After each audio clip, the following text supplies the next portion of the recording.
Greetings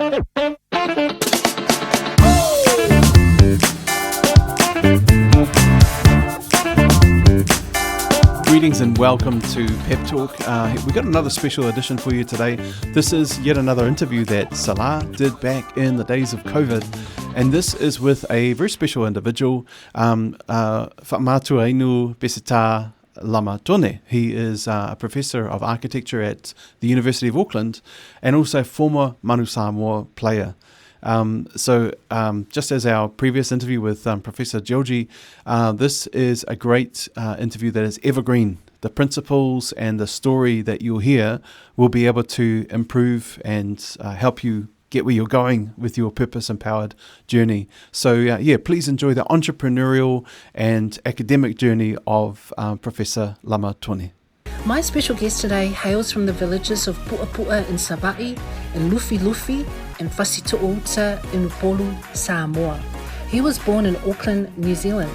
He is Pesetā Fa olea Lama Tone. He is the founder of New Pacific Architecture. Born in New Zealand but moving to Samoa in his late teens, Lama had a lifelong love of sport that began with basketball. His natural height caught the attention of a scout for the local rugby team, and before long, Lama was a professional rugby player for Samoa's national rugby team, Manu Samoa. Starting in 1996, Lama travelled the world with his teammates, in the process being inspired by the work of great architects. In 2001, something happened that would alter Lama's course permanently. When I had a neck injury playing for Manu Samoa against Fiji in 2001, my professional rugby career came to an end because I was playing in France at the time and I was supposed to go back. So it was the second time it happened with this neck injury. First time I had to have an operation where they replaced a disc in my neck. Second time it happened, it left me paralyzed on the field, so it was really quite scary. I knew then, that I couldn't go back to rugby. The surgeon said, no, you'll be stupid to go back. But anyways, I went through a bit of a downer period. Rugby was my livelihood, and I was really starting to enjoy my rugby at that time of my career and my age at the time. And it wasn't nowhere near the time that I wanted to retire. So anyways, life sort of did a U-turn. Surgeon said I couldn't go back. I had to have another operation. I really thank God because it could have been worse. I could have been a paraplegic at the time. Lama's plan to retire from rugby within 2 years was over, and suddenly he had to find a new path.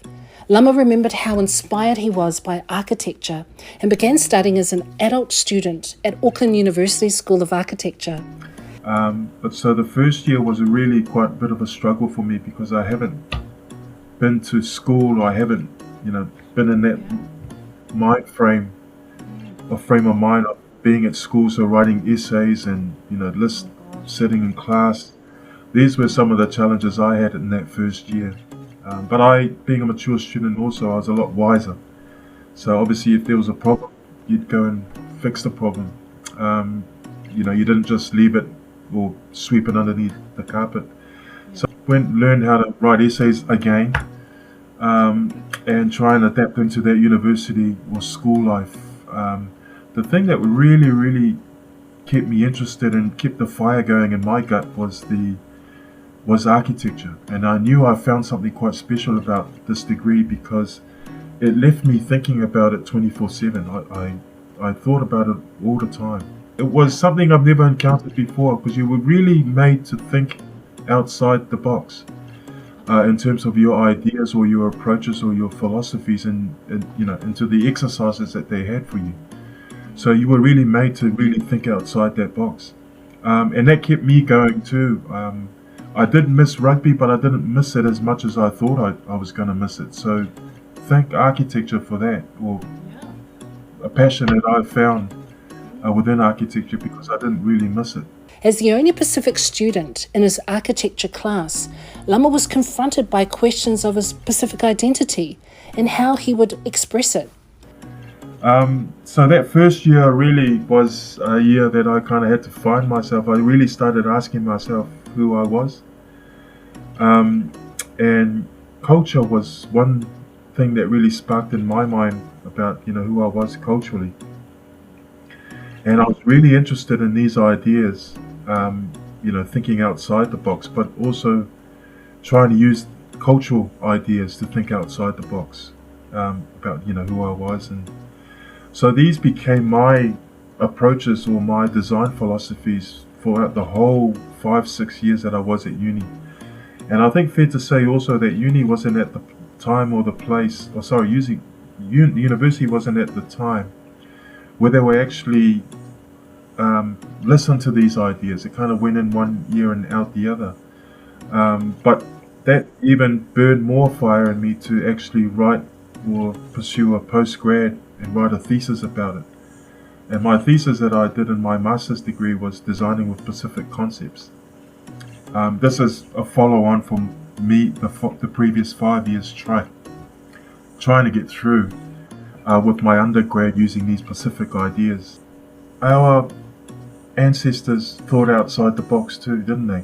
I mean, they travelled on these wakas, thinking, oh, okay, I saw a bird path going out that way, so I'm going to follow that, on our double hull canoe, because there might be land and beyond the horizon might be an island where.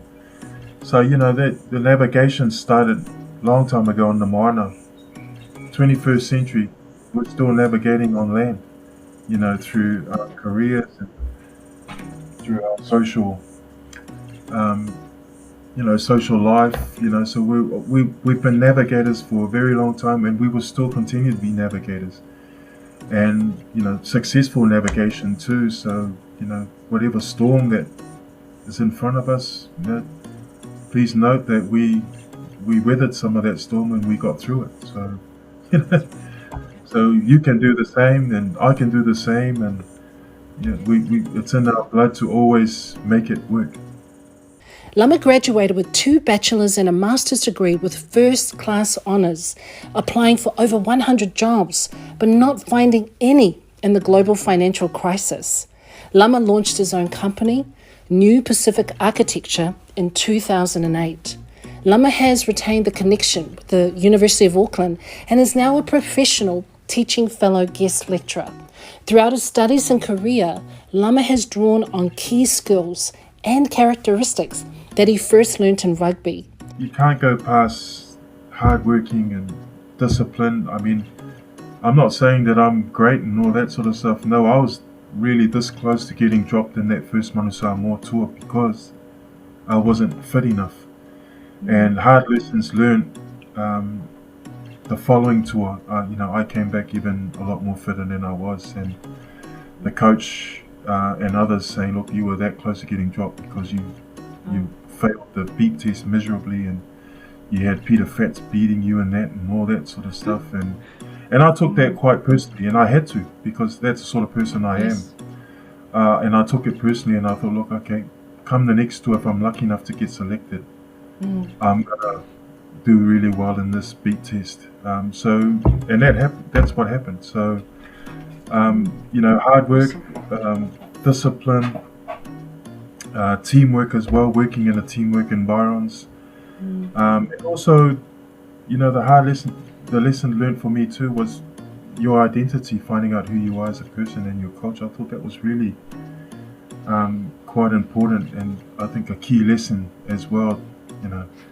Don't sell yourself short just because you're a Pacific Islander, or you got just as much right or just as much capacity to contribute to anything that's in front of you. So, these are some of the things that I can think of are the key lessons that I've kind of transferred from rugby over to architecture.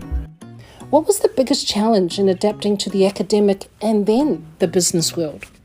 And I remember that the work for architecture wasn't so much hard. The challenging thing for me was time management, managing your time. So it's time management for university. I think is really, really key. You've got to really structure your time too. I think our relationships with people are really fluid. Therefore, any structures that are in front of us become quite overlapping and fluid itself. And I think that's because we're a community people. We're if say the antithesis of, let's say, a Palangi person, just chucking it, they're sort of more individual, whereas us, our VAR sort of extends out to the community. So we're able to get drawn in from all sides. Some may call it, oh, you're such a distraction, but that's because the VAR allows us to be, distraction to people. We draw into people next to us, in front of us, So our relationships are always kind of overlapping and interjecting with other relationships, because that's kind of who we are. But I guess if you find the balance between that and your time management, you should do well. And, our culture is sort of upuvidi. You don't talk too much about yourself, but you can lift the other person up. Yes, you can lift the other one up. Yeah. Well, now it's time to kind of talk about us too. Time to talk about ourselves too, and there's nothing wrong with that. Absolutely nothing wrong with it. Thank you very, very much for your generous, your time, and just for your authenticity of how you shared from your heart and your testimony, your personal journey that is inspiring, and so many incredible lessons from it as well. So thank you. Thank you, Marie. Thank you so much for watching PEP Talk. This is for you if you're a purpose-empowered person. If you've got a purpose that is inside you trying to get out into the world, whether it's through running a business or running a charity or running a side hustle, whatever it is, we are here to help you. Check us out. We're at www.pep.nz, pep.nz. We would love to hear from you if you have a purpose that you want to bring into reality. We'll see you on the next episode. Ka kite.